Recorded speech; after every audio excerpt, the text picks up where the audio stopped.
Hi guys! So for today's video, tuturuan ko kayo guys ng tamang pag-delete at tamang pag-uninstall ng mga apps sa cellphone natin.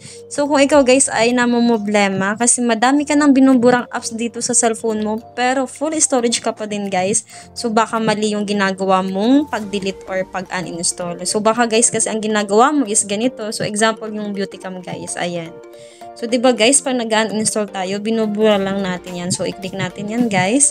So, 'di ba ganyan lang tayo mag-uninstall. So, mali 'yan, guys, kasi kahit dinidelete po natin 'yan or ina-uninstall natin 'yan, yung mga MB po niyan o yung mga data niyan is tumatakbo pa rin 'yan sa cellphone natin. Kaya minsan, full storage pa rin tayo. Ayan. So, tuturuan ko kayo guys kung papaano. First, pumunta ka lang sa settings. Ayan. Tapos, hanapin mo guys yung apps. Ayan. Hanapin mo lang yan. Tapos, makikita mo na guys dito yung mga apps sa cellphone mo. Ayan dito. See all 129 apps.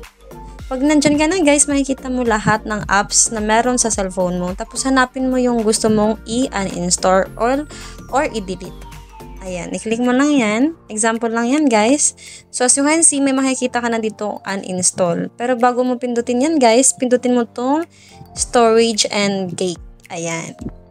So, makikita mo na dito yung clear storage and clear cake. So, as you can see guys, nakalagay dito yung app size 375 MB, user data, cake, and yung total is 627 MB. So, minsan guys, pag mali yung pag-install natin, naiiwan pa rin yung MB na yan. Kaya ang gawin nyo, pindutin mo lang yung clear storage, tsaka clear cake. Ganyan. So, delete mo lang yan, tapos pindutin mo rin yung clear cake. Ayan, ganyan siya. Bago ka pumunta sa uninstall. Ayan, i-click mo na yan. Yan lang guys kadali. Tapos i-okay mo lang yan para ma-uninstall na siya or ma-delete na siya sa phone mo. So, ganun lang guys.